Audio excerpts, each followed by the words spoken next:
Morning. It's Thursday, July 30th. The month is almost over. So yesterday at the men's club Zoom, we had a brief discussion that only took the whole period, the whole hour and 15 minutes, and it dealt primarily with the unemployment section of the stimulus package. And then I did some follow-up research this morning on it, and I found out that Mississippi, the benefit in Mississippi, the maximum benefit is $235 a week, and you have to earn about $30,000 a year to get to $235. Now in Massachusetts, the benefit is $1,220 because they have a base of 800 and something, and then you can get a dependent stipend that will bring you up to $1,220. And the base for $1,220 is about $80,000 a year. So there's a huge difference in what each state gives out as an unemployment benefit. And therefore, it doesn't matter what's in the stimulus bill because you won't be able to satisfy everybody. So that's the bottom line on that portion of the stimulus bill. And that's all I want to talk about in that section of the stimulus bill. But here are a couple of other things that have come to my attention. There are many Republicans that are very unhappy with several things that are in this new version of the stimulus package, which nobody has really mentioned before. One of their biggest complaints is $1.75 billion for a new FBI building. Now, even Mitch McConnell opposes that. Why is $1.75 billion in the stimulus package? Does the FBI need a new building at this particular point in time?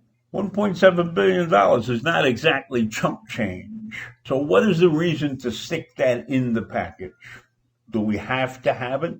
No, the answer is no. But our beloved president probably wants it for whatever reason. Are there enough votes in the FBI to carry him to victory? Who knows?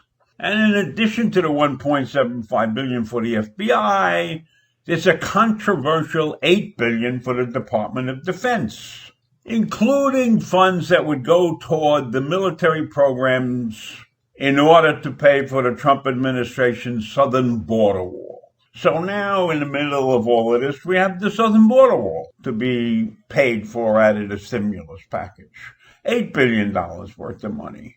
And the Republicans realize that there's going to be a lot of negotiations going on. Why do they have to mess around with these two items?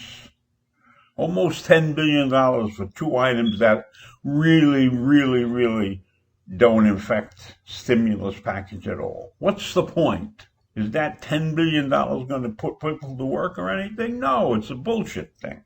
So why do we have it in the package? I don't know, but it'll be an interesting fight. And then we have the virus itself. Whether we have a package or not, we need something because the virus is not slowing down. The World Health Organization says COVID-19 is spreading in one big wave. It's not little pockets anymore, it's one big wave. And that's good news. The organization doesn't think the virus is affected by seasonal trends. So that's good. They don't have a seasonal trend. But it's bad because it means the spread of the virus is dependent more on personal responsibility and human behavior. And you've seen the way humans behave. As soon as something opened, they crowded on the beaches. Then you got the baseball players, a whole team almost got infected in one shot, and games are being canceled left and right.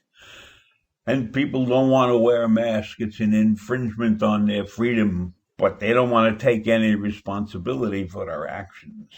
And every time you turn around, there's a party. Somebody held a party in the backyard and everybody got sick. And they don't know why anybody got sick. Because as far as they know, nobody went anywhere. But lo and behold, somebody was carrying the bug. And so they got sick.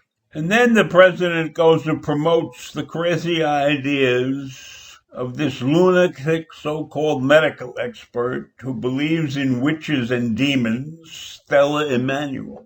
And why does he like her? Because she uses hydrochloroquine to cure her patients. This is a woman that has a ministry that believes in some form of black magic, believes that demons can come into your bed at night and sleep with your woman and impregnate them. And these are women who had 10 million views on Facebook, and they finally took it down because of her lunacy. So this is a woman that the president is promoting as an expert. How crazy is that? She claims to have cured or kept people healthy by using hydrochloroquine.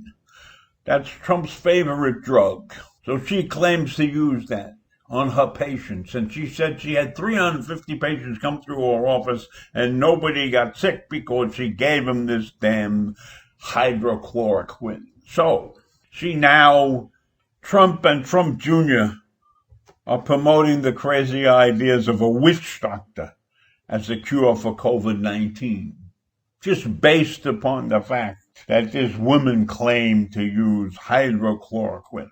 How crazy is that? This woman's lunacy is so crazy that Trump Jr.'s Twitter account was canceled for 12 hours because he quoted her lunatic statements. So there you have it. We have a president, we have the president's oldest child believing in witchcraft. So does it surprise you that this country is in bad shape? Doesn't surprise me. Of course, I will probably be visited by demons tonight for saying this. But in any event, I've said it, and it's time for me to leave. So I'll see you in the morning. Bye.